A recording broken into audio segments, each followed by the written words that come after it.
All right, we're live. Rigo Manzanares, welcome to the podcast. Thank you for coming. Thank you for having me, man. It's just the first time for me to be on something like this. It's really interesting. I see quite a bit of them. I mean, I even liked it. Our president got into it, and it just gave him a bunch of votes, and Yeah. people understood him more. And this is where the new world is, where people connect more, where they could be honest with themselves and not be judged.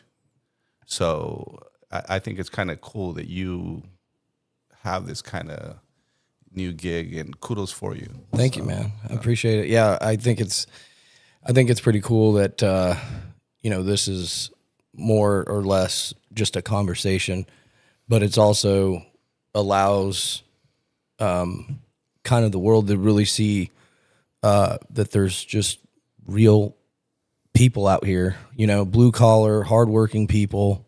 But it's also a good way to like kind of, filter through bullshit because there's, as you know, we kind of talked offline here about kind of some of the stuff that's been happening in the world today. And, It's just crazy what's going on in the world today.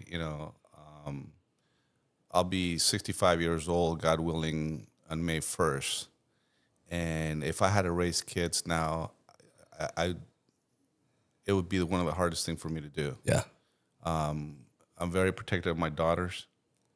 I give them enough leash, and when they get in trouble, then I pull them in. My son, well, I am, but he's a boy, so he has to learn to grow up here. yeah, So, it's just a crazy time where we live in, and unfortunately, me being Hispanic, for people to use that excuse for allowed us to think that we're just going to carry them.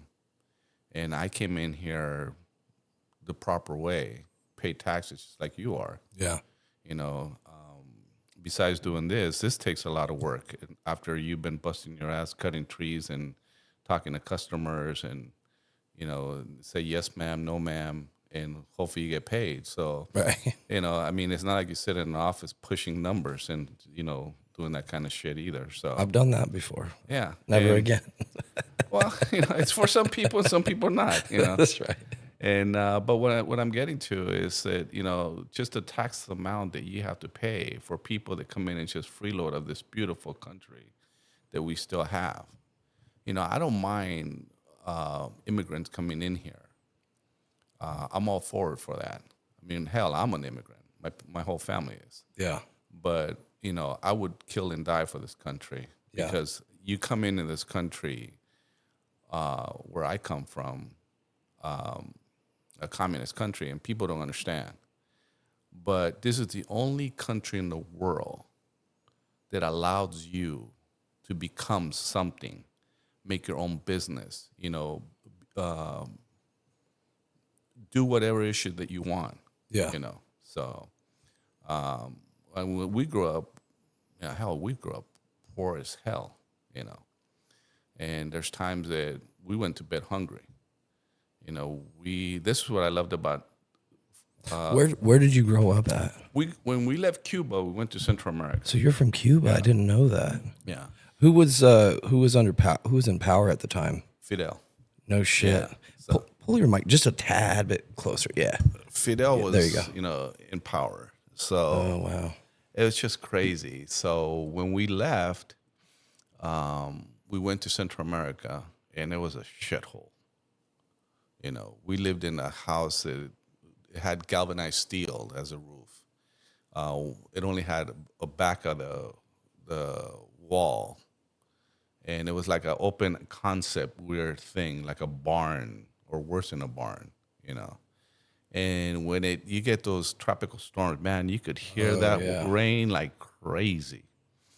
And so what I'm getting to is that going back to North Carolina, the rains that you get here, it reminds me of that, of my childhood, which gave me a lot of perspective of life of, we learn a lot of things in textbooks and you could be book smart, but I think streetwise, if you use it wisely, it's just as best as a book because Yeah. you're learning of life itself. Right.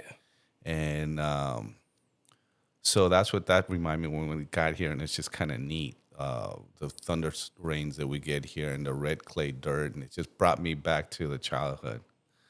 Yeah, it's just, it's just, I can't say enough of this country. It's just, even driving here to your house, I'm looking at this open land. It's just, damn, it's so big. Yeah. And it's so pretty. Yeah. And that's what reminded me of when I first got to California when I was 8 years old. Just so green and clean. And I mean, I felt like, you could, like an innocent child that anything was given to you if you played the cards right, So, And where did you? So coming from South America, where were you at? Where did you? So was it you and your parents? yeah. And did my you have other siblings. siblings? Yeah. Okay. I had 2 brothers and I have 2 sisters. My 2 oldest brothers passed away Okay. And so you guys all resided in from California. South America to California. Where at in California? We went to the valley. Okay. And the valley was actually beautiful. I would have never thought I would leave the valley. I was Like Inland Empire area or what? Van Nuys, all that. Van Nuys. Okay. Yeah, Gotcha. Yeah. Sepulveda Dam around that area. Yeah. Gotcha. Like maybe 3 miles away from Encino. Okay. But there wasn't one bad thing about the valley. Everything was just, like I said, like North Carolina. It's just pretty and wide open and farm fields. And a kid like myself could be out till 8 o'clock at night and not have to worry a soul, Now, hell, I'm worried to go out after 8 o'clock at night. I loved it, so I don't know nothing else besides California. I'm basically a workaholic. But when you work and you like what you do, it's not like work. Right. So besides, going to school, I went to school in Robert Fulton Junior High. And I went to a little elementary school next to that, and then I went to a junior high school right next door because the schools were kind of neat in that sense because you had the little from kindergarten to 6th grade, and then right next to it you had the junior high school right side by side. Right. Which is actually kind of cool, and that's when the times where you address your teachers by Mrs. Smith and Mr. Dye and so on.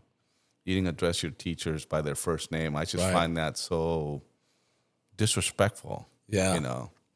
Because when you get good teachers, they're like a second parent to you. Yeah. And it's kind of sad how things have changed where, teachers have their hands tied where they can't discipline your kids. Yeah. Which is kind of, in a way, it kind of sucks because I think there's still good teachers out there. Oh yeah. And their job is to be almost like a second parent where you're not there. Hell, you're with them all day. Right. Where parents have to go to work. Yeah. And that's my biggest kind of struggle mentally is like, time with my son, whereas, he's at school for 7 hours. Yeah. And it's like, and we, we're like watchdogs. Mm-hmm. We watch over every move because I agree that teachers definitely are in a sense a second parent, but nowadays you even got to watch the teachers. Right. So it's like, it's changed where it's like, now I'm kind of parenting both. Nah, I'm not parenting both, but it's like, you got to be careful of even what these teachers are bringing to the kids. Right. And it's like, and that's the thing. It's pretty scary, to be honest. It's very scary that, listen, you got control of my kid, but I'm still the parent. That's right. But it wasn't like that. No, I don't remember it being like that. I remember getting a squat from Mr. Dye because I misbehaved during recess time, and that's like, they warn you, they tell you, and then if you didn't listen, you got a SWAT, and I don't condone that, But if there's a thing about psychology where you could whack your child softly in the butt, just let them know that, hey, listen, I'm still your parent, or just grab them and just talk to him eye to eye, let him know that you're still the parent. A lot of the parents now, I believe that they want to be the kid's friend. Right. And I told my daughter one time, my daughter said to me, she goes, she comes home and she says, Daddy, goes, my friend calls her dad by her first name. He goes, okay, cool. He goes, can I call you by your first name? He says, sure, if that's what you wish. I said, but to me, then you're just going to be another common person. Somebody that doesn't mean nothing to me in the world. I said, is that what you want to do? He says, well, she thinks it's cool, and I just want to be cool. I go, hey, listen, there's nothing wrong with being cool. But you got to understand one thing. Through this whole globe, this whole world, there's only two people in the world who could address me as dad, daddy, poppy, whatever. That's it. That's you and your brother. Everybody else that I do business, conduct business, it's just a nobody. If you want to be a nobody, then she started crying. No, daddy, no, you're my daddy. Even up to now that she's 33, she goes, hey, dad. But it's, sometimes you got to play bad cop with kids. Your kids are going to respect you more if you ride them a little harder, and they'll understand discipline and, and so on. Listen, when we're born, even when they take you from the hospital, they wrap you up like a burrito, put you in a routine. That's right. So we're programmed to learn and rule and understand things. If you're hungry, they check you, see if you're wet or, why are you crying? And if not, I mean, a lot of people will, well, he's crying. Well, explain to me when a child has died of crying. Right. Or had a temper tantrum. Right. And that's the thing, where some of these, they got to come to the rescue on every single out, I mean, we see it all the time with parents, the kid falls down and both parents are right there. Yeah. And it's like, let him fall. It's risk management. He needs to have, it's safe risk, essentially is what it is, right? Where we're watching you, but we're going to allow you to kind of fall. And if you fall too far, then we'll be here to catch you, right? And it's you don't want them to get hurt, but I mean, people lost their freaking mind of how to go about kids and the schools. Yes, I understand some of the parents don't appreciate if a teacher is going to say, hey, Johnny, you could be Susie. No, you got a fucking problem with that, Yeah, no. Or teaching kids sex education. Hell, when we were going to school and we started learning biology, not that I was good at school, don't get me wrong. I'm as dumb as a box of rocks. Me too. But we still needed a signed note from my mom that, hey, we're going to teach them biology. Are you cool with that? And biology is something that you use for science or so on and on, We had to, sign off for PE because that's when boys are boys and you have to take showers and so on, again, to teach you how to be clean, Right. Because some of us, man, who never took a shower, we stunk like dead wolf, Right. Right. So, I mean, but a lot of the things that I don't even think they have PE anymore in schools. Well, they do. I know at my son's school, they definitely have it because we actually just went to a little day thing where they bring the parents in and show what the kids are kind of learning. And it seems pretty close to what it was like when I was in, so I know, but that's a private school. So I don't know. He's not in public school. He goes to Greensboro Day School. It's a private school. So, and that was one of the things that we decided to do was send him there because we felt like, with what's going on in the public school and what they're allowing in the public school, it's like, I don't want him to be exposed. I mean, he's going to be exposed to things, right? But when I'm not there for 7 hours a day, that's a lot of time for a kid to develop some weird way of thinking Right. without us around. So, you know, it's not cheap.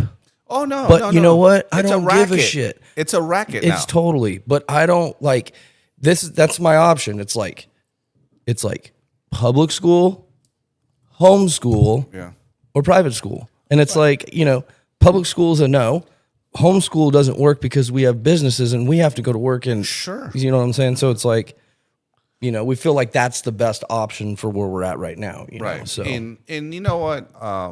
It was funny because our school system in this country was one of the best school system ever. Okay. Shit, they gave you hot lunches. If you didn't have to, if you couldn't afford it, they'd help you out with books or whatever. All that is gone. I was telling my wife that in junior high school, we had auto mechanics. We had typing. We had wood shop. We had plastic shop. We had drafting. yeah. We had all these other, shops because let's just say, like me, I'm dumb. I'm not gonna be a doctor or an accountant or something like that. But I could have been an auto mechanic person. I could have been a printer. I could have been a wood shop maker. And all those things.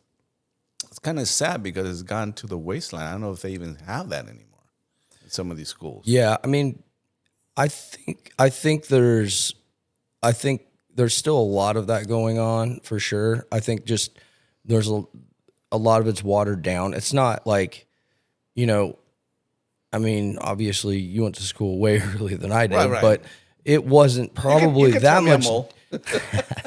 I don't think it was significantly different from when, I was in school in the mid 90s, I mean, from the 70s to the 90s. I mean, I don't, not crazy different. I mean, obviously it did get a little bit different, obviously, with, all these different TV channels like MTV and all this stuff. Yeah. So the fads kind of changed and all that. And, but, we went to school.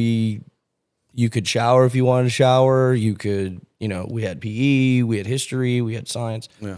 So it was just the kind of the basic stuff. And, teachers, some of those teachers were pretty hard nosed, and Right. so today there's just, the more laws and rules and all Right. regulations and all this, you keep stacking and stacking and stacking. Sure. You're just going to start really losing what the teacher has. And I've noticed that I feel like teachers are too focused on the curriculum and not focused on the kid. Okay, for instance, if my kid is just not having it for that hour of the day, he's not listening, he's talking back, he's 5. Okay, so the expectations that some of the education system has on these kids, I think now is ridiculous. And I'll tell you why. Because what they're doing is they're taking curriculum. So every time a kid has some type of outburst, right? They're throwing a million different like ideas or ways to teach. This isn't working, so let's go to this. This isn't working, so let's go to this. That didn't work, so let's go to this. So it's like they're, rather than just like leaving the kid alone for a few minutes and then bringing him back and saying, hey, here's what we expect. Here's what we need to do. Let's move on. You good? You good? Yes, let's go. Yeah. Now they're throwing things at these kids and it's just like spinning their brains. Yeah. They're like, I don't understand what you guys are trying to do. It's just like, it's almost like they're confusing. Too many medications for school, it seems, And it's funny because they got so many private schools. I mean, I don't know how some parents do it. Obviously, you both work and you do okay. I mean, but the average Joe that has to pay, like in California for private school, they're out of the rabbit ass mind. And it used to be that when I was growing up, if you went to a private school, it's because you were a bad kid. The regular school couldn't deal with you, because I had a good friend of mine that his parents, great athlete, but just bad temper, and they couldn't deal with the kids, so they put him like almost not like a military academy school, but a private school. And that's when I started seeing, and the father said, yeah, we don't have no handle on this. The teachers here, and, back there, like Pali High is a great school now still. Yeah. So all the schools were really good, and all the teachers were hands-on in trying to teach you. Yes, there were a couple of them that were nutcrackers, like my math teacher. He said, listen, kid, you're just plain stupid, but you're going to need math. You're going to need to learn math, even to count to 100, to count money when you're older. Right. And I'll never forget her telling me that. And that's always stuck in my head. And she's absolutely right. It was like no candy coating it, Yeah. And, it's just certain things stick to your head when somebody opens your eyes and say, you know what? I'm not a baby anymore. Right. It's time to grow up. And now I have, a hard time with this new millennium, stuff that my oldest daughter, it's just, they're still in California. And I try to tell them to come out here, with the fire and the whole bit. And she graduated from Pepperdine. She went to UC Santa Barbara. And now she's a stay-at-home mom. Yeah. And if it wasn't for the trust fund money, I don't know how the fuck they're going to do it. And the thing that kind of spooks me is that it's easy to spend money, but you got to make that money work. Right. You got to, you can't just go and buy, a brand new Suburban.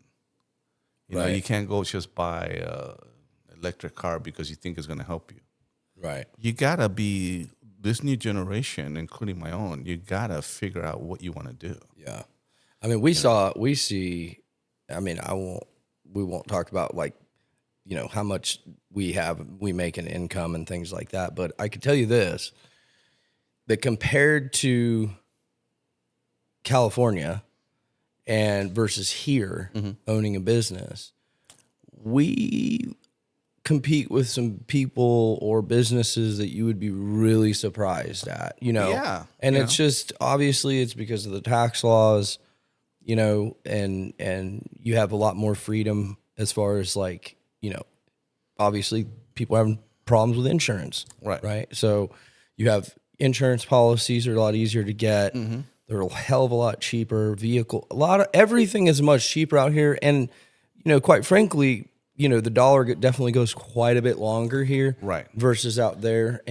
But it's hard to see that when you're so consumed inside of that ecosystem, right? It's like it's hard to get out of that, and I don't blame it. California's a beautiful place. Don't get me wrong. Love California. It's fantastic, but look, I was living. Just has gotten unrealistic. It's gotten unrealistic. I call it Disneyland. It's gotten to be Disneyland. So where we lived.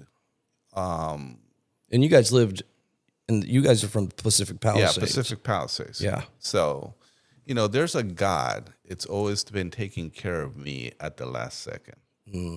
If it would have been for me, we would have been in North Carolina 5 years ago before COVID. Yeah. But my wife and our oldest daughter, she just has a hard time cutting that umbilical cord. Finally, we started talking more and more and more. And our financial advisor said, listen, folks, he goes, you guys I'm going to start tapping into some of the main money if you guys want to stay here. We got to restructure the style that you live. And don't get me wrong, I'm not a Labrigans. I'm tighter than a frog's ass, and that's waterproof. Okay, so I'll only buy things if I could get a great deal. Or if I could flip it, I'll buy a vehicle if I could enjoy it, drive it. I make more money if I sell it at the right time, and so on. So I've been lucky like that, but California just got so goddamn crazy. And where we lived, it was like the 1% that could afford to live there, but it wasn't like that. Right. It wasn't like that. Our house was $650,000 in '84. You know, now you can't even touch nothing for that price. Nah. A townhouse is 1.2, a Right. 2-bedroom townhouse. Right. Okay. And it looks like a bird cage. Right. So, but, you know, people just want to say, I live in the Palisades. So saying that, we're paying $17,000 in property taxes. Good Lord. We're paying $1,500 in water and power a month. Whoa. So And how big was the house you guys it's were in? 4,000 square feet, a 4-bedroom But house. still, You know, so that's a mortgage payment. yeah, we were paying $9,000 just on car insurance. Fuck, I don't live in Watts, Right. right? So I said to the lady, I said, listen. Is that for one vehicle? For, you know. Or for a group of yeah, vehicles, three, I had whatever? four vehicles. Okay. But still 9. Right, exactly. Holy And, you know, her answer was, I don't drive exactly Toyota Corolla. So what, am I in a communist country Right. that you're going to dictate to me what I drive? And she told me with an attitude like, I should be lucky that you're listening to me. It's like, go fuck yourself. Right. You know, if it wasn't for me, you wouldn't have a job, little insurance secretary girl, you know. So then there was a fire, because there's always been fires in California. Right. There was one by where Kobe Bryant lived, and he lived maybe 500 feet away from us, and they cancel everybody's insurance. My wife comes home, and she says, would they cancel our insurance? I go, you kidding me? He goes, no. He goes, call the agent. The agent says, yeah, they even joined the club. They even cancel me. So it got so radical that we had to get insurance. He got his insurance through Arizona. Who did? Our agent. Okay. You know, and it went from 3,000 to 7,000. You know, and we were in the process of, you know, you have to have homeowners insurance, even though the house was paid off. Yeah. But God forbid something happens, somebody slips and falls on your property and all this other shit. Because in California, it's just, they look at you wrong, they want to sue you. So, you know, and so by that time, we were getting ready to putting a house in the market, and we needed to get the hell out of there. You know, so you come here, and the girl from their insurance, you know, she did a whole package of their house. She put all my cars as toys. You know, says, well, most of your cars look like toys. They're cars that, you know, people have in a garage as a poster. So I'm going to put them as toys. So give you a break on the insurance. And that's what I'm saying. You get so much bang for your buck here that it's stupid not to. Yeah. The only thing I say is that, listen, if you're moving to Texas, the Carolinas, to Florida, and you're for California, leave all your baggage and bullshit there, because you're leaving there because, Please do. Yeah. You know, don't bring all this other shit here. Yeah. And that's what I liked about Florida. Florida people, they ask you, are you voting Republican, right? Yeah. They don't give a fucking. They don't give a shit. Florida is that's its own, island. Okay. People talk about North Carolina. I love Florida, dude. Florida is like rock and roll, dude. Oh yeah. I had never been there. We went there last summer. I went on a cruise, went down to the Bahamas, and then back up, went to Orlando and cruised around. Dude, that's so. It's. Yeah. It's funny it's because Florida they don't mess around. Like in North Carolina, everybody packs a gun. Yeah. Over there, everybody packs a gun. That's right. And they'll say, if somebody breaks in your house, you have the right to unload that piece. Right. The police department over there will give you a free class if you don't know how to handle a handgun for your own safety. Yeah. How cool is that? They ain't doing that in California. Oh, hell no. They're setting up ice cream carts for you to come and dump your guns off. Yeah. And it's sad because they've taken a beautiful state, and completely ruined it. Completely ruined it. I mean, hell, we even have Mickey Mouse. We got Mickey Mouse, Magic Mountain. We got Universal Studios. Yeah. We got the Dodgers. We got the Lakers. Yeah. We got the Kings. Yeah. We got the Rams. We got the Chargers. And that's just in Southern California. That's not including San Diego and up north. Yep. we got all the best restaurants that you could get. Yeah. You got all the great shopping in the world that come. Yeah. You know, my question is, where the hell is that money going? Right. We even got the lottery. Right. You know, and that's, you know, I don't mind paying taxes, but where all that money's going? Yeah. Like I said to Ushi just not too long ago, you know, I got a lot of phone calls from my California friends to say, hey, see, you moved from California, your North Carolina's on fire. I said, yeah, bitch. I go, but you know what? There's already helicopters, marine helicopters pouring water. I said, and there's a bunch of planes pouring water, and there's a whole group of firefighters. They're on command, ready to rock and roll. Yeah. Over there, they're so stupid. Yeah. That they had fire department people came from Oregon, and they wouldn't let them in because they're driving diesel trucks. Right. So they allowed the fire to go even worse. Yeah. And I talked to a person, a fire captain here. He says, yeah, he goes, you know, we offer our help to California. I said, but I'm not taking my crew out there when they just tell me I got to turn around back, because then I'm going to send them a bill for all time, gas, and everything. Right. And I don't blame them. Yeah. You know? Oh, yeah. It's ran pretty ridiculous. I mean, they get, you know, cover crews that are coming from all over the country to come, you know, cover a station, you know, while they're, you know, one or two guys that are at a station, you know, because they don't have any funding to fund more people to go down to these fires. And there's people who are just like, man, I don't want to, like, I'm not going to, I can't, you know. And you know, and that's we have no people. Like, we need people. And that's the thing that kind of gets me. Here's North Carolina with not even 1/3 of the money, and they manage it so well. Right. You know, is what I see. The streets are nice and clean.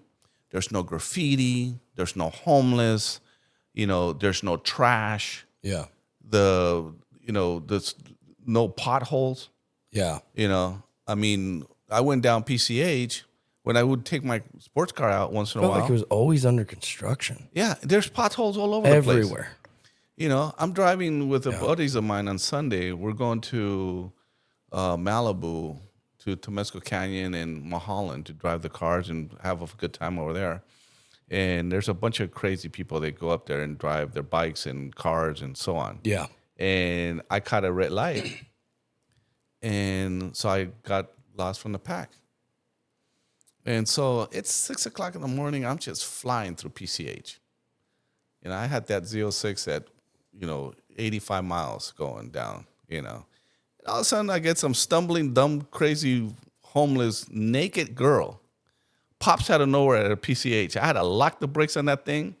And man, that's what you call American built. It stopped me in a dime. But it also balled my tires out. And this crazy broad says, you stupid motherfucker. She starts cussing me, telling me, you stupid ass, you could have killed me. I said, you dumb bitch, what are you doing in the middle of the road, you crackhead? Right. I could have killed you. So I'm driving, all of a sudden I take off and, everything, all of a sudden I hear thump, thump, thump. I go, isn't that a bitch? So I either could have killed her, but instead it cost me over $4,000 to get all brand new 4 tires. Oh, yeah. But I put bald spots on them. That's how fast I locked those things up. But, the car did what it was supposed to do. So, but yeah, no, they just destroyed California. Yeah. I mean, I think, you hear, and here's the thing too. I mean, obviously we, listening to the news and things like that, I think there's also another part to it where there's just a lot of propaganda too, where what they do is they try to create and make things sound like they're way worse than they are. Uh-huh. And that's how they get funding and money and participation. And so I think that California's, the biggest issue California has right now is California has an ideology problem. And I think that, and that comes from the top down. That comes from Gavin Newsom all the way down to a city mayor. Yeah. I mean, I hate to say it, but Gavin Newsom's an amazing salesman. He is a great salesman. If he wasn't so fucking left-leaning and a snake, he'd probably be a good president, And so, I mean, it's obviously... I don't know if I would go that far. Well, I'm just saying, presentable wise, right? The way he talks, the way he explains things. He's got that kind of Barack Obama, statesman. Right. We know Barack Obama was a very shitty president. A lot of his stuff, and that's just do the research. If you Right. don't know the con scams that guy did, Oh my God. it's horrible. But you know, and in fact, Gavin came out here recently and had a podcast, or sat down interview. I don't know if you saw it with Charlie Kirk. Yeah. And you know, basically, He called him out on it. He denounced. Well, he denounced, you know, women's, you know, men playing in women's sports. Right. So that's kind of cool. Where, you know, I mean, to see that now, I don't know. It could be a setup, could be a ploy, you know, but you don't hear that from. Right, but he still wouldn't.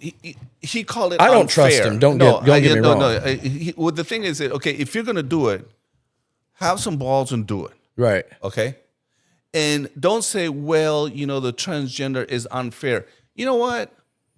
Life is unfair. Life is unfair. Okay, Yeah. life is unfair. Yeah. Is if God gave me lemons, I made lemonade. I made lemon cookies. I made money with my body. Okay, and I started training people, and I started making money on being a personal trainer. You know, and I trained, you know, celebrities, jewelers, pro athletes. That some of them don't want you to tell you're training them because, you know, and I get it. You know, the publicity rights that, you know, you don't want some weirdo coming in and say, you know. Yeah. But that was a golden opportunity that I was able to do with my body without no, you know, say brains. I mean, yeah, there's a lot of stuff behind the scenes that people don't understand, and they don't. They just see a guy with a bunch of muscles and they think we're fucking stupid. Yeah, and let's jump into that because I'm super interested in that. You were talking to me about this, about the bodybuilding world. Right. You know what I mean? And so yeah, dive into that a little bit. Like what? Obviously, you kind of told me off air that your dad. Yeah, my he dad started working out, and then you kind of followed into that, Right, and then you transitioned into bodybuilding. So. Right. My father always, you know, made even his own weights and stuff like that, and he always, he was always in pretty good shape, and he, you know, ate well, but he partied like a rock star. I took it to a whole completely different level. My father and I supposedly looked a lot alike, and in his office, he had my bodybuilding pictures there, and they thought it was him. He says, no, you know. My dad and I never had such a great relationship towards the end, you know.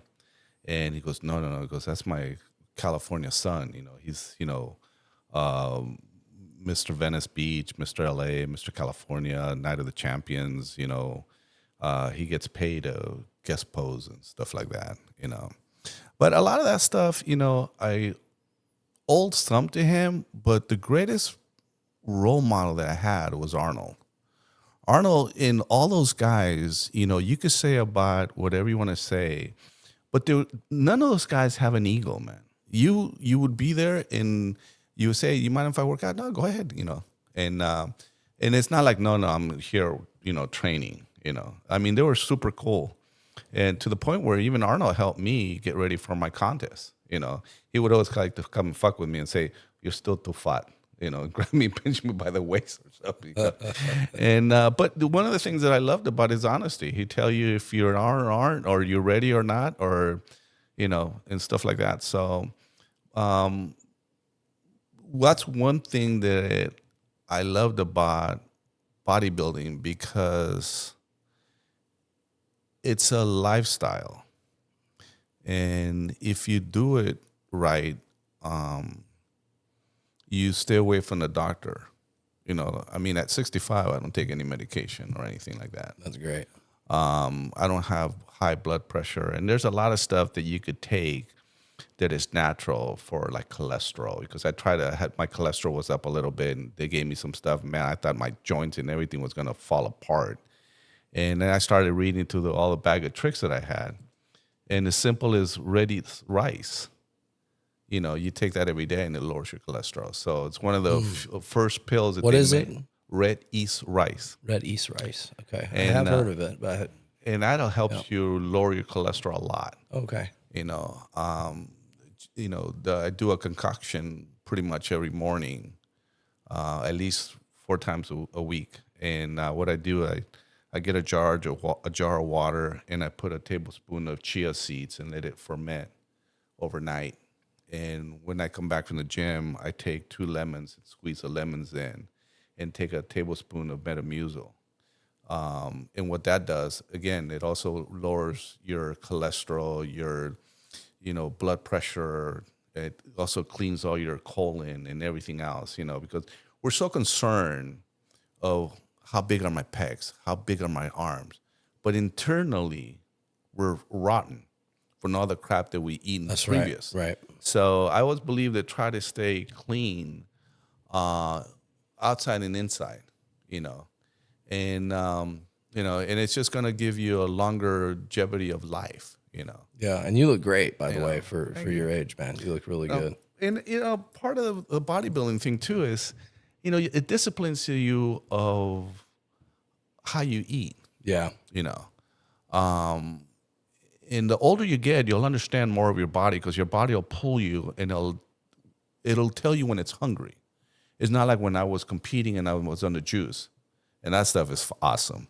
Anybody that tells you that they're not on the juice, they're full of shit.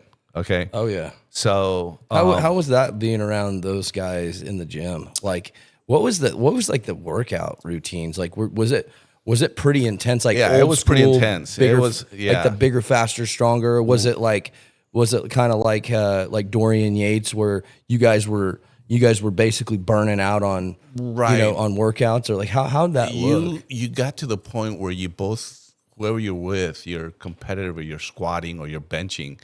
If he's benching 305, you want to match him 310, and then he goes 310, you go 315, and so on. And we're not talking just for one rep. We're doing like 10 reps, 8 reps, and and he's your Arnold or Luke or Tom Platz or whoever's there is helping you. They're not just just do it. And that motivates you a lot as a kid. I'm like a little puppy running around with all these monsters. Yeah. And it's just really neat. It's just like Hulk Hogan. People don't realize how big that man is. Yeah. In his heyday, that guy was like a walking tree. Just the nicest guy too. Him and Randy Savage.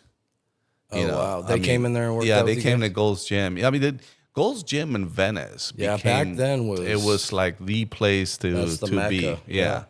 And you had all those guys. You had Magic Johnson come in. You had a lot of pro athletes coming in and started realizing that what Arnold did, people don't understand and give him enough credit, that he changed the ability of fitness forever.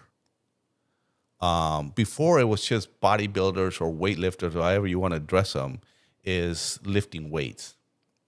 And then they start realizing that working out, hell, it even helps golfers. Look at Tiger Woods. Look at the baseball players. Yep. And that's a whole different kind of worm with those guys too, like Barry Bonds and, I'm not on the juice. No, okay. Yeah.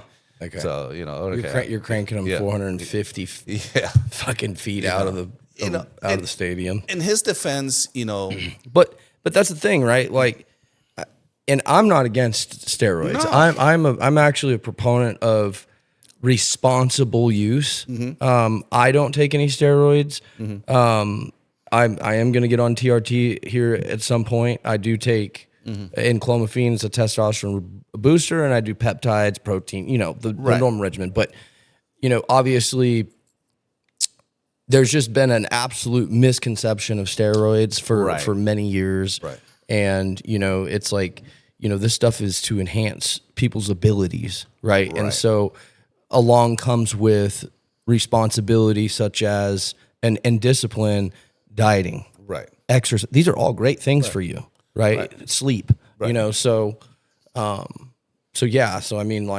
obviously you get into the issue of, where, and I was just listening to this a couple days ago, where, Ronnie Coleman was talking about, because someone asked him, like, why are these bodybuilders dying?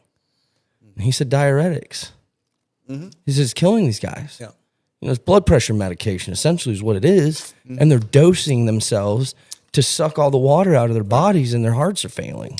And so, back then he said that the IBF would test these guys for diuretics. So they didn't, so no one was really dying. Like, and then it wasn't until like Jake Cutler came in, and Jake Cutler basically was going to told the whoever was, it wasn't USADA at the time, I'm not sure who it was that drug tested him, was like, hey, if you don't let me take diuretics, I'm going to sue every fucking one of you. So they let it back on the market again, and voila.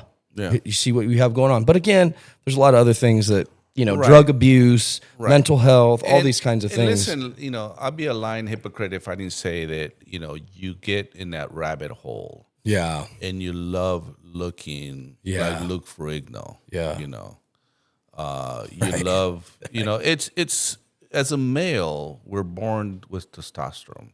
So when we add it up and we look like, Wolverine, it's like, God damn, it's just badass, right?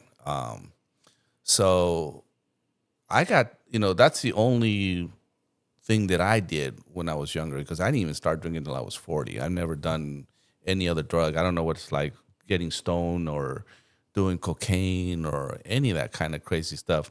I just bad enough got hooked on that to the point where since I wasn't going to win or turn pro and be an Olympia, I figured, what the hell am I doing? And that's when I started really rolling in and making money with my body, if that makes any sense. Right. And what did you compete against? What were some of the competitions that you were involved with as far as bodybuilding? I did the LA, I did the California, I did the Venice, I did all the local stuff that they're like prime. Gotcha. California, again, going back to that, is the mecca of of bodybuilding, and and that's what Arnold changed the whole thing. People all over the world, come to do there's something about that gym that it's like a ha-ha moment. Yeah. Even though their equipment already sucks, they need to upgrade some of the shit, Yeah. But it's just something, a stigma of that. But the other thing too is that I needed to get away from there because I just got involved with too much stuff. Then one of my oldest brother passed away as a heart attack, and then my mother, I didn't even know that she had a lot of serious heart issues. And then that's when my wife started worrying when I was 40, and that's when she started checking me for getting stuff with Dr. Raskin, was my regular physician. And so it was funny because he wanted me to write a list of the stuff that I took, and he's reading through the list and he's just nodding his head, and he's like, "Do you realize this is made for prize racehorses, right?" He's like, "You a horse?" D-ball. Yeah, And I said, "Thank God you were under a doctor's care, kid." But everything comes out right, and once a year I go get a completely full physical and blood and all that kind of stuff. That's just great. To do that. But then the funny thing is that Shout out to Phoenix Edge. yeah, and like, see, I love Phil. Phil is got to be Phil's awesome. super humble, not smart ass. No. He listens to you and stuff like that. I love So, and he knows his product, and if you have any questions right away, like I asked him for some vitamins, that I saw on Fox News, and they got so much crap out there that you don't know what's good or what's bad, and that's what they're called, supplements. So what I ended up doing instead, I went back again to my bag of tricks, like, and we bought a juicer. Okay, yeah. And that's what, especially for my wife too, so every morning I take up a beet, I put a cucumber, a carrot, and I juice it. I put a couple tablespoons of honey. I put 2 cloves of garlic, and that's the best medicine that you could take. It's good stuff. So it keeps you clean. It keeps everything going. It's just, it's unbelievable stuff. Yeah. The funny thing about juicing is that people don't understand that when you buy all the juices that they have in the market, what it is just a lactate. It'll Right. just make you clean your body and it'll make you want to go to the bathroom. But Yeah. all the nutritional value, when you juice something, the product is so raw that you have to drink it in 20 minutes because it starts breaking down. Yeah. So, and that's, another little secret a lot of people don't understand. It doesn't mean that the juices out there are not bad. Yeah. They taste good and they're Yeah. full of sugar, but this stuff is not. If you try to drink beet juice by itself, you're either going to love it or hate it. But I'm just a weird duck that, They make some now that are really good that they're called, you heard of them? It's called super beets. yeah. They're great. They're Yeah. chewables. Yeah. You just pop 2 in. Yeah. Yeah. And then obviously I'm big on the daily greens. Yeah. I went through a series of daily greens. I've done my research on them. I found one place that I feel, and obviously Rogan's a big proponent of them too, is Laird Hamilton Superfoods. They make they're great. yeah. I'll send you a link to them. Yeah. But they're super clean. Yeah. Laird Hamilton is a former pro surfer out of Honolulu. He's out of Hawaii. So him and his wife went down the rabbit hole of, because he was like, I can't find like anything on the market that's, essentially remotely as clean as, what I have. So Right. if or what we want to get. So they ended up coming up with this company called Laird Hamilton's, and their products are phenomenal. And I'm gonna tell you that you feel it. I mean, I've been taking daily greens for probably over 2 years every single day. The first year I started my journey on it, and I went with a company called AG1, but found out that there are some things in it that are little iffy. But I'll send you the link. You check out Laird Hamilton's. It's great stuff. It's got everything. It's essentially the best multivitamin you can get. Yeah, and that's the thing too. I mean, but if you eat good, Right, that's the biggest thing. That's the biggest thing. Like, people ask me, "Have you had any North Carolina fried chicken?" I said, "No, man. I don't Have eat you ever fried- had fast food? No, Have you ever eaten at McDonald's? no, Have you ever eaten Burger King? no, Taco Bell? no. In-N-Out Burger? Once, Yes, at least In-N-Out. I'm proud of you for that. yeah. But I mean, like That's crazy, dude. last time You're I had like archaic. Sorry for cutting you off. last time I had a donut was 1974, and the reason why I remember Stop it, is dude. Dave Winfield was the You baseball. haven't had Duck Donuts, my friend? No. Come on. Number one, I'm lucky again that I don't crave that stuff. Damn, if you eat clean, you don't crave it. I which don't is crave crazy. it, but what I do crave is a nice piece of steak, grass fed, a baked potato, Ooh, yeah. with or brown jasmine rice. Oh, yeah. A nice salad. My wife kind of she owns the kitchen, but sometimes I try to get creative. Okay. And she goes, "What are you, Shufedo here now, all of a sudden?" But if it was up to me, I would eat fish every day and chicken and I still love meat. Meat's gotten such a bad rap that people don't realize that meat is actually good for you. Oh, absolutely, 100%. And look, that's what developed man's brain. Yeah. Okay, so pork, especially where they do pork now, it's really, really good and it's really lean. So I mean, it's not like your old pork where you get in Thailand or something like that. Yeah. That it's they give them anything than anything. They eat. They're worse than scavengers. Yeah. So. And I get, we're pretty good now about getting grass-fed stuff. Most of the stuff we get is grass-fed. If it doesn't say grass-fed, I ain't buying it. Yeah, it's just, the stuff that they're pumping. Once you taste grass-fed beef, man, Yeah. it's just like, so in the business that I was in too, I was in charge of wines. And so they wanted me to go out to lunch every day because part of my PERD, I was running the #1 store. What company was that? Gelson's, Okay. and Gelson's? Gelson's Market. Yeah. Okay. And so I was in charge of all the wines and all that kind of stuff. And it was actually the coolest job because everybody wanted to do that because they treat you like royalty. They come in and they want to feed you for lunch. Even my boss who got pissed off, he goes, "No, you're supposed to go to lunch with them. That's part of your PERD, man." And I said, I have lunch with my wife every day. I only live 2 miles away from the store. Yeah. So, I can't eat none of that crap. And like I was supposed to go out to dinner with them. So I went to 10 dinners that I had to go. They were mandatory. And especially having the number one store, I had no excuse. So, but, and that's when I first tasted at a wine dinner, grass-fed beef. And they gave us a slice of regular beef, black Angus beef, and then they gave us our main course of grass-fed beef. And I tell you, right there, side by side, you could tell the difference. Yeah.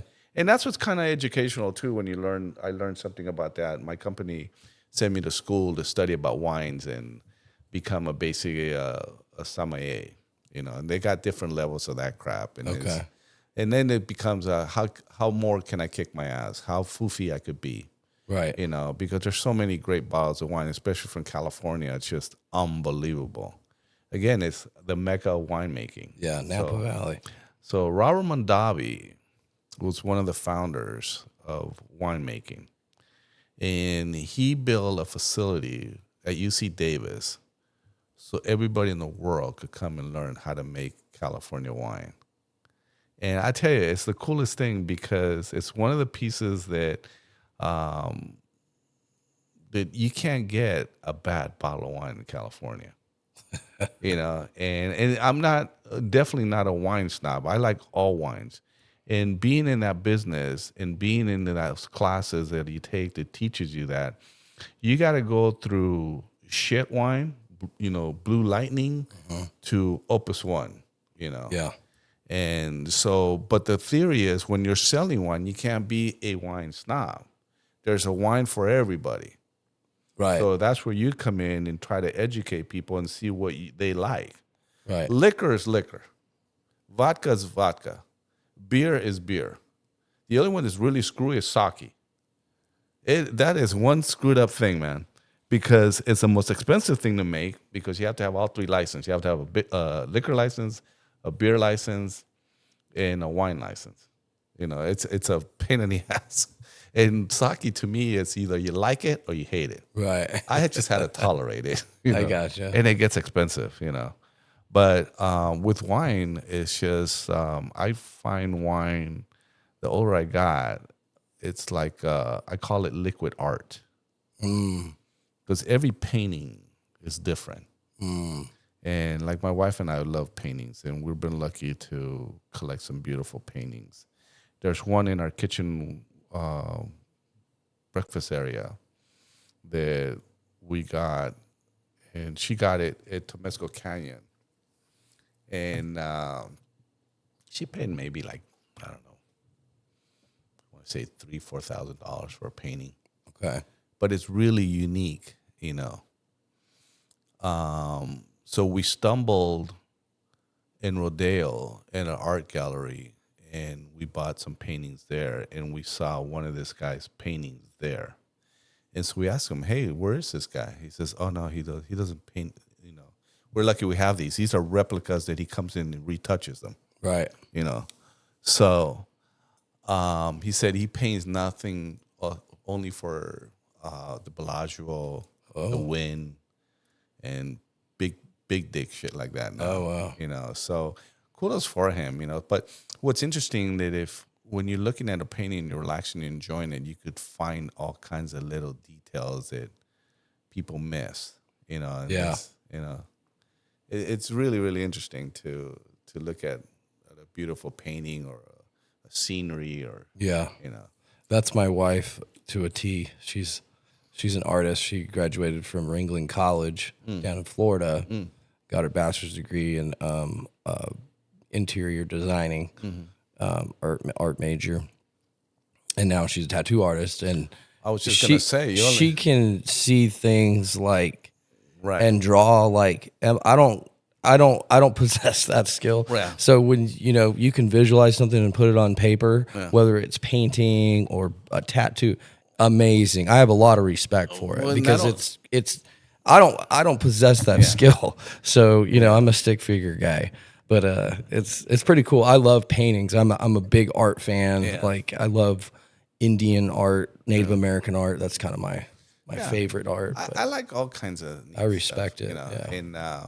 And especially I think tattoo artists get a bad rap because right away they think they're prison wars or well, other people. yeah. They used to, but in theory, you only got one shot. I'm assuming to make it. You can't fuck that up. yeah. It's not like you can make a mistake and erase it, and do Right. it. This is live canvas. Yeah. But I've got fuck ups, trust me. I've got a few that I'm not super proud of. But yeah, I think the taboo behind it, like the lie is that, people that have tattoos and that's kind of true in a way, back in the 70s, 60s or whatever, you had tattoos of guys coming out of war and biker gangs and prison inmates and things like that. Listen, the Hells Angels lived in in LA. Oh yeah, they did. Yeah. But it's like nowadays, I mean, you don't see it really, there's people that still turn their nose to it for sure, but it's essentially it's art, it's exactly what it is. Listen, if you whatever you want to do to your body, which is tattooing it, piercing it, putting little horns in your head. I don't know about all that, dude, but that I'm kind of like, let's not do that. Like I met a guy, and he was weird because he had a chip in his arm, and that's how he started his motorcycle. That's weird. That's queer, huh? Like in his hand or something. That's crazy. Yeah, that's crazy. And that's technology. Yeah, it's technology. But I mean, I could barely start my car, man. What is that? A G-Wagon? Yeah. You're driving? That's a beautiful, beautiful car. Yeah. I was like, damn, pulled around the corner. I was like, damn. Did you have that when I was at your house? Yeah. You still have the Vet? You had a Corvette too. Yeah. Is it a yellow one? Yeah, a yellow Z06. Beautiful. Yeah, it's a nice car. Yeah. You like your cars, don't you? I love my cars. Yeah, man. You ride in style. I love it, dude. Listen. One day I'm going to get a G-Wagon, dude. Well, let me know. One day. I'll hook you up. I got a good hook. I like my trucks, so. Yeah. Again, that's one of the things that particular G-Wagon is one of the few vehicles that you could drive the shit out of it and not lose money in it. Right. So. And they're specific. I think you actually told me that day when we were talking that the motors are specific to the maybe I don't know if it was you or not, but it was the motors are specifically built by one particular mechanic. Right. So you can basically track it back to that mechanic that built that motor, right? Yeah, one mechanic. All the cars that I have are actually hand built, and one mechanic does the whole mechanical engine transmission part. And once it's done, he signs off. There's a little plaque on all the AMGs where that particular mechanic has signed it off. So which is kind of neat, Yeah. And it's as close as you're gonna get to, a fancy race car that one mechanic built. Right. The Z06, that's what's kind of cool about that too. Built in, and if that mechanic gets sick, they just put your car to the side because you already started on it, right? And he has to sign it off. That's crazy. Yeah, so which is neat, And when I was a little kid, I always wanted to have a Corvette, but between the kids and working, and they were out of my price range, Yeah. And I finally decided, well, shit, I want to get one before I'm too old and decrepit that I can't get in one of these things, because they are low to the ground. So yeah, but that's great. So are you doing some personal training stuff now, aren't you? No, I'm not. No? Okay. That's one thing that I loved about Phil too, that he's got all this knowledge, and I was gonna run it by him. And he has all these great clients that come in because I was eyeballing some of these people. And there's trainers and there's trainers, you know. And to me, it's like an artist. I'm creating this statue of how I'm tearing it apart. And I like it when I'm training somebody. I want to see results because the money's good, but it's not even about the money. It's about you're transforming somebody to live healthier, Right. and then you're transforming their body structure. Right. You know, so when I'm training somebody, my wife would get pissed off because I'm like not too rough, but rough enough that she doesn't like it. You know, Yeah. I'll hold you accountable. That's right. You know, to train, and that's what you're paying for me for. You're not paying me to be your coffee buddy or be on your radio show. We could do that afterwards. That's but right. what you're paying me is you're paying me for my service Yeah. because at the end of the day, you know, you're representing me. So if there's no change in you and people see you, then they're going to say, well, what the hell are you paying this guy for? You still look the same for 6 months. Yeah. You know, so that's to me where I have an issue with trainers. Yeah. You know, I mean, as a good trainer, your job is to say, listen, I'm not your 60-minute trainer. I can't train you in an hour. Okay, because that's a bunch of bullshit. Right. So I'm going to train you like I'm going to train myself. Okay. So then I want to walk with you and try to help you and try to get into your head. How's your day start of how you're eating? Right. You know, how much alcohol do you take? All that kind of stuff. You know, how much sweets do you have?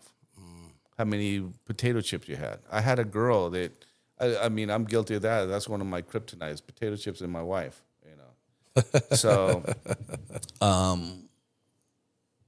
I had to wean her out of it. And the way of me weaning her out and not, you know, everybody wants to go on a diet. To me, diets are a bunch of shit. You know, it's just changing your lifestyle. It's like being an alcoholic. You have one day, you go back to the next day. You have 2 good days, and you go back to the next day. You have 3 days, and you go back to it. So you're going back to your bad day to weaning your body out. Yeah. So you don't want to just go cold turkey because you'll drop everything, but then you'll go back to the regular concept and then worse. Yeah. So just change your style of the way you're eating, you know. Right. And if you screw up, you screw up, you know. But the you know, like you were saying with the chip, like your kryptonite, like being chips and stuff like that. You know, the reality of it is like if it's potato, salt and avocado oil chips, Yeah. they're not bad for you. No. You know, it's Frito Lay's Right. with thousands of different ingredients in it, seed oils and all this kind of stuff. That's the shit that's bad for you. You know, it's like it's okay. You can have a few if as long as they're, you know, you look at the back of the label and it says Idaho Spud, sea salt, Right. avocado oil. There's nothing wrong with that. Right. Now we got to talk about consumption. Right. Exactly. How much are you eating the whole fucking bag? Right. Exactly. You can eat 10, but you don't need. And that's what I did. I would put 10 potato chips. That's great. And the next day I would put 9 potato chips. And the next day I would put 8 potato chips. Oh, that's great. You know, so I would wean her all the way down. Okay. And when I was done down to 1, instead of giving her 10, I would give her 9 and wean her out like that. And then I would come back down when she's done with the 9, I would give her 8. So she got to the point where I'm weaning her slowly. To we got to 1 potato chip. To the point where we're creatures of habit. Right. So we see the bag, then we want it. Right. So, you know, and that's just one of those things. I got into a habit, especially in the summer, having a nice whiskey glass with Jack Daniels and a bunch of ice. But it got to the habit that I was doing that just about every day. So, but I love Jack. Jack is, you know, hell, if it's good enough for Frank Sinatra, it's good enough for me. Good old Blue Eyes, love Jack. And but it becomes a habit. The only habit I can't break is my wife and my cigars. Well, those aren't gonna kill you. You gotta have a little bit of a vice, man. And I try to tell people that around me too. It's like, relax, man. Like, you don't have to like beat yourself up over a damn 4 milligram nicotine pouch. Like, whatever. Okay.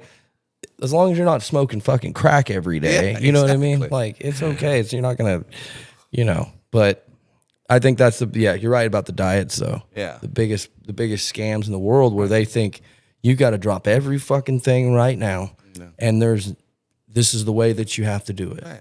And that might work for some people, but from guys like me, it didn't never work. And I still am working on my diet and stuff like that. So, well, at least you're working on it and you're doing something. But what I'm getting to is that's your own demon. You got to help out.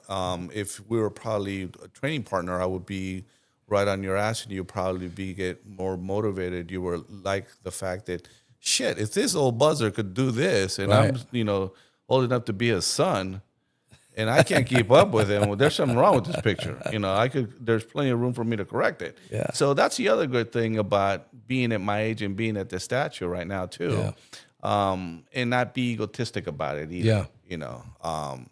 So my job is, as if I'm going to train you, you're representing me. So they're going to look at you, and people are going to be curious of how you're all of a sudden changing and looking. Yeah. So that's just, kudos for me because I don't have to advertise. No. You know what I'm saying? So, and people want results. People want to look good. When you look good, you feel good, you're going to perform good. That's right. Mentally, physically, emotionally, everything. And it is what it is. Sexy bodies sell. True. Okay. I don't care how you want to put it. Was it a male or female or whatever? Right. Everybody wants to look good. You know, if there was a magic pill, everybody would take it, but you still have to do the work, even if you do take a magic pill. Yeah. And that's a concept that people don't understand. Yeah. And that's why sometimes it's kind of cracks me up where, people say, well, you were on antibiotic steroids. I go, yeah, I was, bitch. But, I still had to work just as hard. Right. Or harder. Right. Because I knew I was with a different supplement that I didn't just want to take it just to take it. Right. And that's the thing that people don't understand. And that's when, Phil is amazing that he could also educate you. And what I like about Phil, that he talks to you as normal human being. Right. He doesn't make you feel like you're an incompetent idiot. Right. And that's what I like about him. He just talks to you as normal you could get. You feel very, very comfortable with him. That's right. So, yeah. I thought that was actually kind of cool. So yeah, no, it's a good. I was super pumped that day. I saw you come in there. I was like, yeah, this is the place. This is the place to be. At least around here. And I've learned a lot from them for myself because, my thinking of dieting and exercising, I'm like, why the fuck am I putting on? Why are these things happening to me?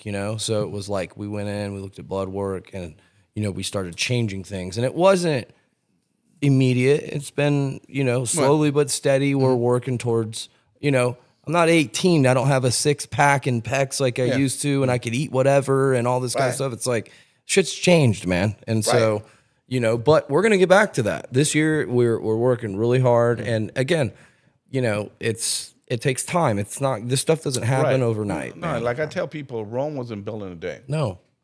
And I tell them, the more we train, the better it is. But I'm not your 60-minute trainer. I'll train you for an hour and a half. Maybe sometimes even 2 hours. So you got to allow me when we start getting going and you start seeing results, you can't just tell me, well, I only got an hour. Then, I don't want to waste my time and I don't waste your time. Right. Yeah. Plain and simple. We're here until we're done. Right. Right. Because it's my face. It might sound egotistic, but it feels good when you do something that is right and you feel that that person got every bit of best out of you. Yeah. You know, like when I told people about when you came over and you did the stumps in our house. Yeah. You know, it looked so cool that, you know, it looked like there was never any trees there. Yeah. All the stumps were gone. Yep. You know, so that's just, you know, something of what you do. And I think it's great that you take pride of what you do. Yeah. A lot of people don't take pride. They do everything half-assed, Yeah. you know, so.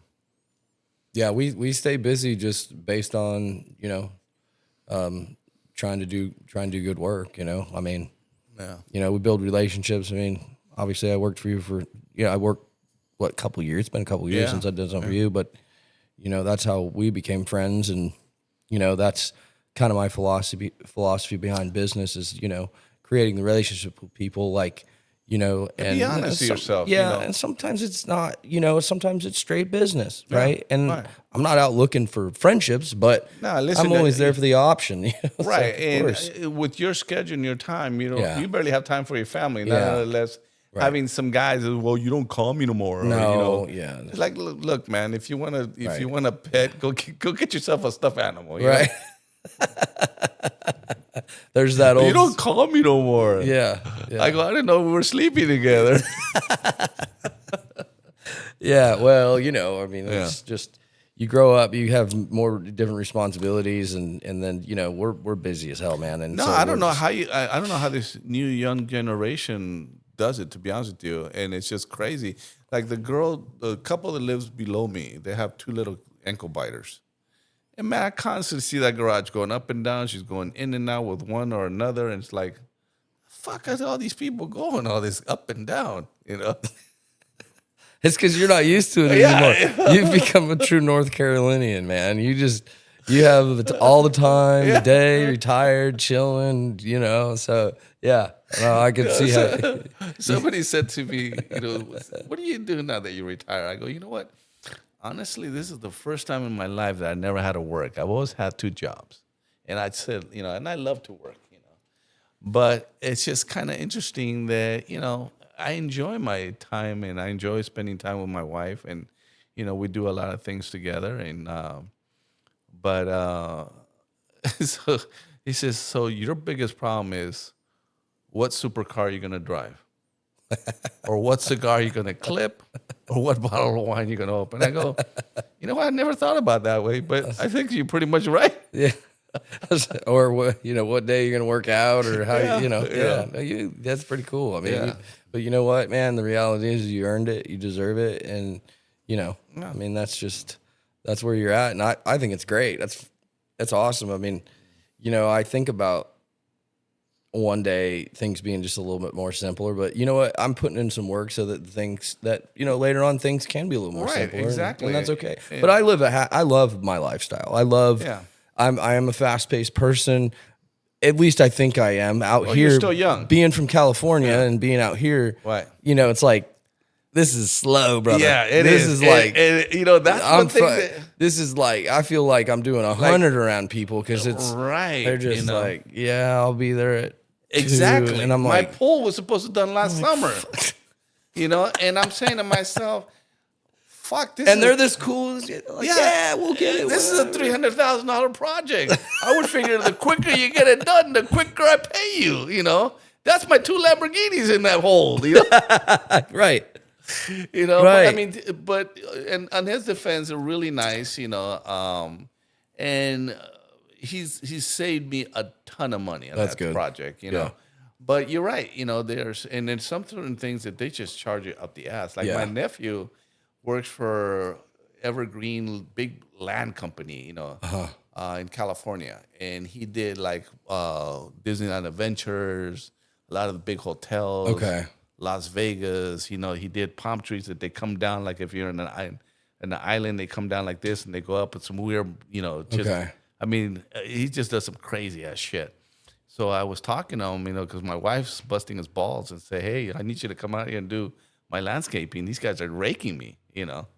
And so, like, for example, I told him they wanted $1,000 a head for sprinkler system. And my nephew goes, what, come again? What the fuck, are they made out of diamonds? Bave diamonds or what? He said, $1,000 a head? And and they said, I'm going to need like 18 heads. What? That's almost, $18,000 for a sprinkler system. No. I said, what are they, fucking crazy? Yeah, no. You know, You should have called me. I would have damn found you someone faster than that. I still haven't done it, you know. Oh, well. I wasn't debating on I'll it. send you someone that will treat you right on that. And it's just crazy, you know, certain things that they charge. Like, I'm going to eventually buy me a lawnmower. What the hell am I going to do? I'm retired, right?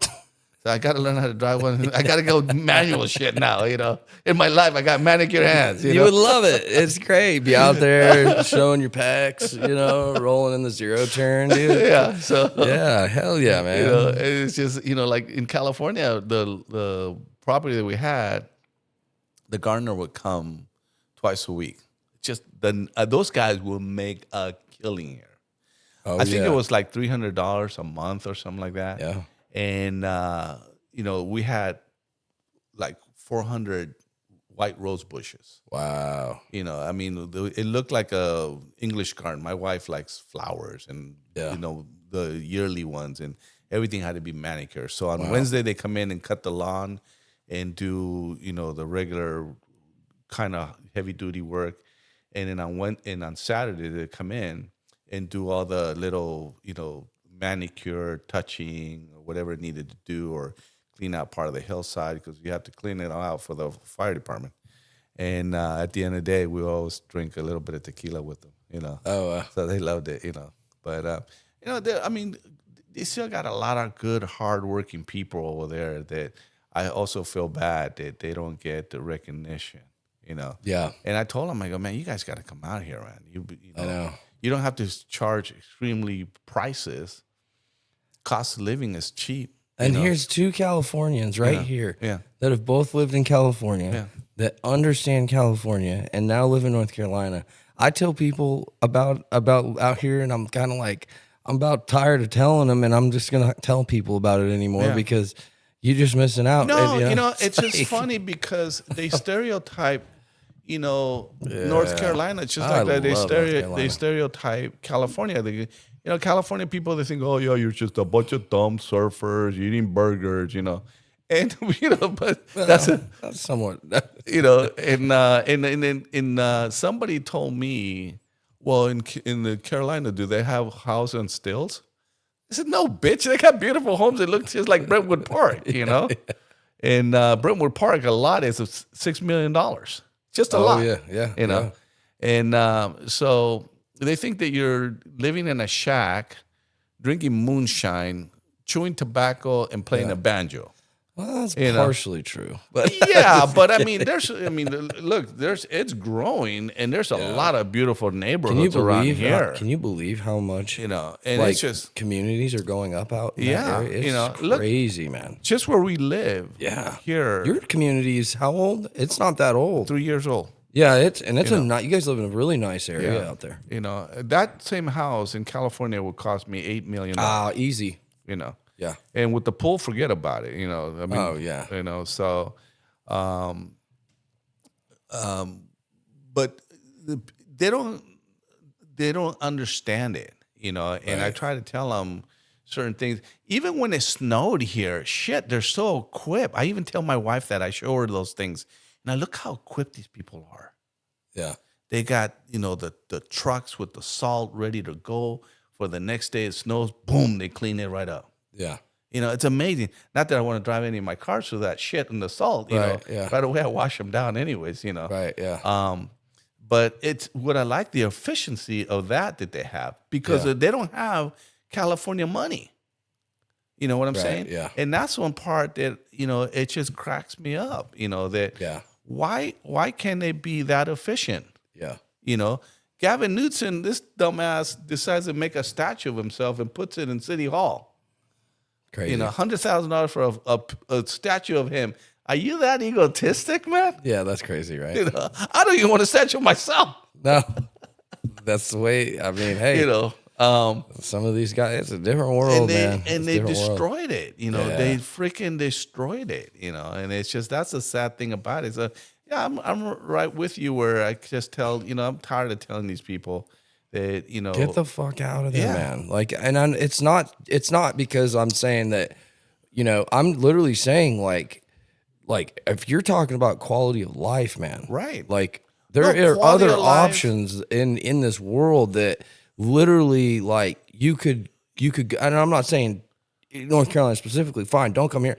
But there's other Yeah, places around the world, Texas, Texas, Tennessee, Idaho, Tennessee, yeah. Oh yeah, Arkansas. There's like a yeah, lot of yeah, cities or states that are just don't have a lot yeah. like a lot of recognition. Obviously, we know. I mean, it's Oklahoma. California dream and I got a buddy of whatever. mine that moved to Oklahoma, and he made me look homeless, and he sold all his shit and went to Oklahoma, and he loves it. Yeah, He just loves it. yeah, yeah. And I mean, a matter of fact, one of the things that he loves, because he has he lives right next to 5 ranchers, and he gets fresh cut meat. Oh yeah, It's just like real grass yeah, fed, yeah, straight it's from the just farm. yeah, right there. I mean, Yeah. the half of the meat still go moo. Yeah, no, I just don't get it how things. Well, the thing about it is that like, they. It's hard to see outside of it because it has everything. Yeah, it does. So it's like it's hard to be like, well, if this has everything, why would I go there when we already have everything here? Right. And it's like, well, that's not. It's quality of life, man. Right. Like, you can take $1 million there and compare to $1 million here, and we're not even on the same playing field. And- You're talking about having land. You're talking about having, a decent sized home, a neighbors shop, are nice, whatever. I would not have what I have, and I don't have a lot. I have for where I come from and where I've been. I have some fun stuff. But you've done well for yourself. But yeah, see, again, but you can't. I couldn't do this out there, dude. I'll be No. completely honest with you. No listen, way in I was fucking hell. making at the end of the day, I was retired already. I was collecting a pension. Yeah, For Bells and Whistle, I was training people. I had 5 clients. I was making $600 a day. yeah, Okay, so I got my pension, which is a killer ass pension, making $600 a day for Bells and Whistles just to get the hell out of the house. yeah. I was helping a friend at a wine shop, $900 every 2 weeks, and I was selling wine at $5.40 a case, and I was averaging 2 cases a day, and I was still a broke ass motherfucker. Right. So when you get to that point, nobody's gonna write on the wall, "Oh my God!" in the Palisades Post, "My God, can you believe that Rigo and Ushi are still living here?" And I'm up to my ass on bills. It doesn't make any sense. Right.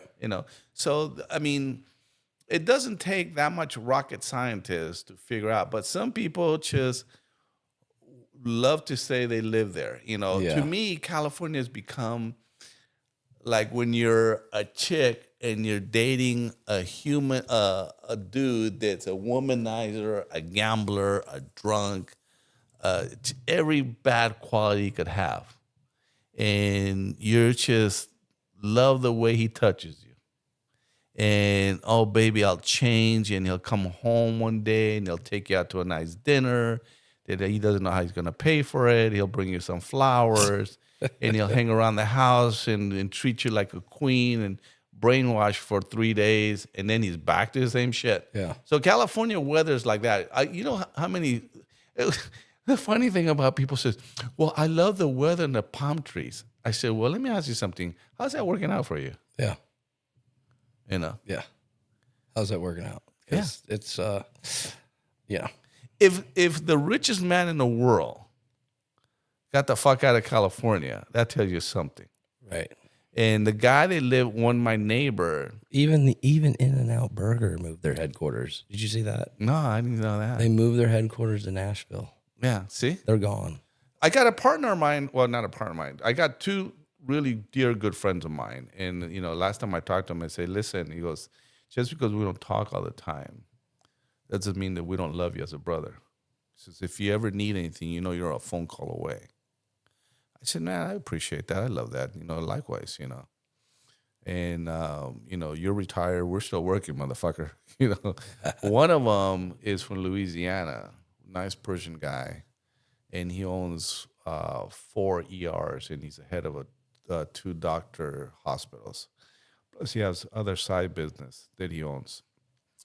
To make no story short, the guy makes like $80,000 a day, Ooh. but he's constantly moving. He loves California. The other one's a jeweler. He makes jewelry for Mayweather and uh, every big top rapper, all that kind of crazy shit. And he's just well-to-do too, but his business is there. His jewelry factory is there. And so the doctor's best friend is the nicest, humble Persian dude you'll ever meet. He was homeless and lived behind a Walmart. And his biggest problem is they flew him to France to show him how they're building his 4 million Bugatti. He's building a house in Tennessee, 28,000 square feet. His cheapest car that he has is 750,000. So he's my to-go guy when I need an exotic car, and he'll hook me up. Like with the G-Wagon, my C63, my Z06, and all that other shit. So, but the guy is like super humble. When he told my friend, he says, "You know what? Fuck you. You could keep California, man." He says, you want to buy a $10 million home. Your property taxes are going to be over 100,000. Yeah. And you haven't brought any Persian bread or Persian cucumbers. Yeah. Why would you want to do that? That alone, Yeah. makes sense. Where my property taxes, even though the house was, estimated when we first bought it, and of course the taxes go up and up and up. It went up to 17,000. My property taxes here are at 6,000. Right. In a brand new fucking home. Right. By the time shit start breaking, I'm gonna be closer to God. You know what I mean? Yeah. So those are the things that just doesn't make any sense. But Barack Obama and all those motherfuckers, they ruin everything. Yeah. Barack, when he came into office, he only had $750,000.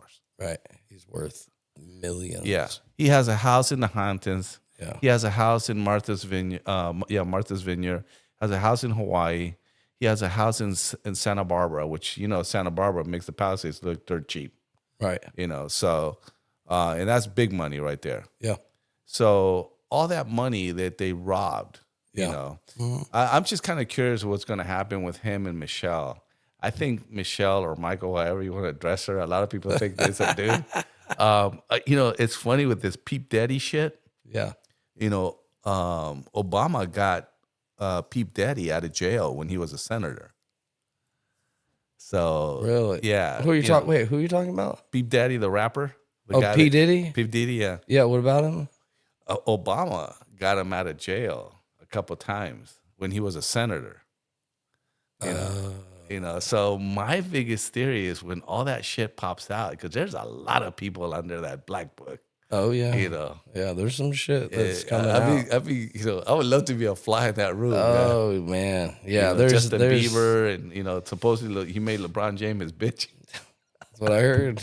I mean, I don't know. We'll see. There's going to be some stuff that comes out of it, especially under this administration. I mean, yeah. Everybody, right? I mean, Kash Patel being FBI director, they're not playing, but no, they're not playing. They want to clean house. Everything. There's Doge is going in and basically and people are pissed, but it's like, but it's right. Look how hard you got to work. Ridiculous, man. Look how hard you got to work.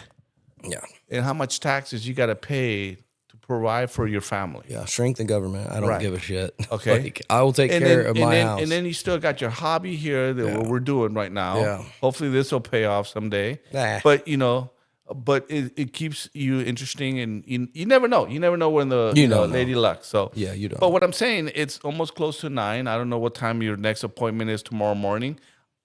If I get up, I want to go to the gym. I'm still get up. I get up every day at 5:30, regardless of the matter. Yeah. Whether I feel good, not good, or if it's raining, I don't want to get my cars wet, because they're all black.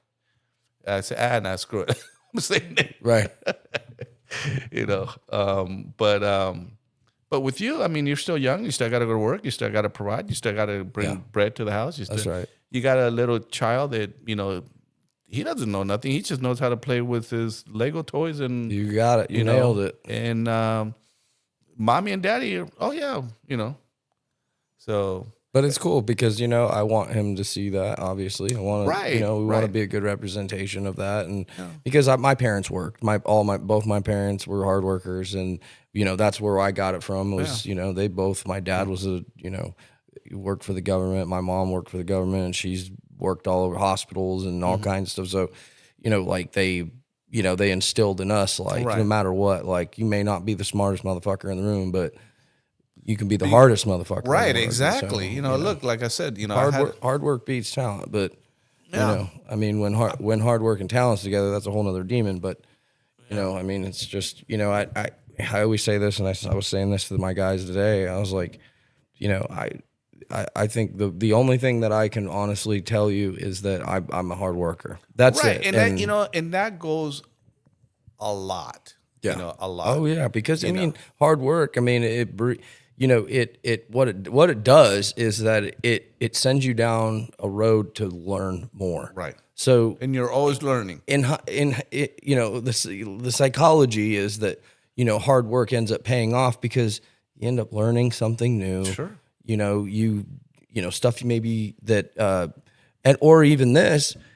You relearn something that you've already Right. known. Exactly. You know what I mean? And so then you get a different perspective at it. And plus it feels good, man. Like it feels does, great man. when you I mean- bust your ass all day long, dude, Right. and you can come here and rock out a podcast Yeah. and like, that's cool shit to me. Yeah, no, that's what I'm saying. It's interesting, and this is a talent of what you're doing. I'm just following your lead. And hard work is really really cool. I had a criminal attorney that I used to train at 5 a.m, and I made him change his lifestyle and the whole bit, and but it was really really cool. He loved my wife. He loved just messing with my wife, and my wife loved messing with him. And one morning he says, kid, I gotta thank you. He goes, here's your Christmas bonus. And he gave me I said, I don't need a Christmas bonus, man. He said, no, you earned it. He gave me $1,000 for a Christmas bonus, Oh, nice. And I go, thank you, man. I appreciate it, And he says, but it's funny, man. I've been fucking busting my balls and thinking about what you do. And in my business, this early in the morning, when I get a phone call, it's either a hooker, a drug addict, or a drunk that I got to represent. Oh, shit. He says, you're not a drunk because you never smell like alcohol. You're a drug addict. Yeah, you did your funny shit when you were young and competed. So you must be a hooker. Here's your money for your pimp. Make sure you tell Lucy don't beat your ass up. He said, let me tell you, you'll be an ugly hooker. I can't see you on high heel. He says, but going back to that, he said, it's funny. Here you are. You're making money with your body, and you're not even a hooker. I thought that was funny when he told me that. Oh, that's hilarious. But he would always tell Lucy, here's your money for your, here's your for your hooker. Don't beat him up. Oh, shit. That's funny. Awesome. Well, listen, man, we are, we'll go ahead and wrap up, man. right. I just want to appreciate or say thank you that for you to come on here. I appreciate you, man. And This is fun. You have an awesome story, and just you're super interesting guy, and you know a lot. And I think for me is like I really appreciate the old school mentality. The grit, the hard work. Everything you've done in your life has been because of you've earned it. And I think that I try to instill that in the people that Right. I'm coming up with as well. Like guys that work with. Well, or you're whatever. still young, And but look, don't be so hard on yourself. True. And you're learning every day. You're what, 33? 38. 38? Yeah. So, yeah, you're still young, man. Shit. Yeah. And look what you have accomplished at a 38-year-old. Yeah. I mean, you got your own company. Yeah. You got a nice family. You build something that what fits you. Yeah. You're gonna work around it. I mean, just this room alone it's super cool. So I mean, and you're learning every day. And the best thing is that you listen, and you're open to ideas and all kinds of stuff. So that's super cool. Yeah, man. Well, look, I really appreciate that because, I still have a hard time taking compliments and stuff like that because, Likewise. you know what I mean? Yeah, It's hard to take compliments, but I do appreciate it. And, Well, just listen, if you don't learn anything from what we talk to, just be around people that they're positive, people that are going to help you, people that are going to elevate you to the next level. Right. People are going to be honest with you and not blow smoke up your ass and tell you, stuff. You want to be around positive and real people. Yeah. People that you want to help each other out. Yeah. One of the things I love about the Asian culture, you could stick a bunch of Asian people in a barrel and they'll make a human ladder to get out of the bottom of the barrel. They all help each other out, if you notice that. Yeah. In our culture, especially the Latin culture, no, bitch, you can't. No, you got to stay and eat shit like me. Instead of helping us each other out. Yeah. And that's one of the things that I love about, the relationships that I have still in California. Like if I wanted a piece of jewelry, like I just had a watch sent to my wife, a Frank Miller. I've been chasing it for 2 years. Oh, wow. And so he sent it to me. Don't worry about it. We'll square it up later. If I want a supercar, I just call him up and say, hey, I want this. All right, when do you want to pick it up? Oh, wow. And if I want 800 bottles of wine, he says, the fuck? Well, you want me to drive home with you or what?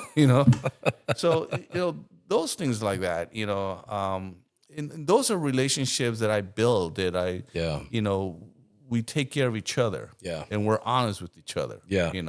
And those are the things that I wish that this new generation, gets, that what's in it for me. No, do it because you want to help another individual. Right. Don't do it because you're jealous of the other person. Yeah. You can never, ever, ever be jealous of another man because then you're part bitch. Yeah. No. Okay? So to me, it's if you want what that other person has, go after it just as much as he did. That's right. Yeah. So, on that note, thank you, my brother. You're the man, brother. Thank you so much. We'll jump off here, and we'll talk soon, buddy. Yeah, we'll do it again whenever you want. Hell yeah, let's do it, buddy. Thank you.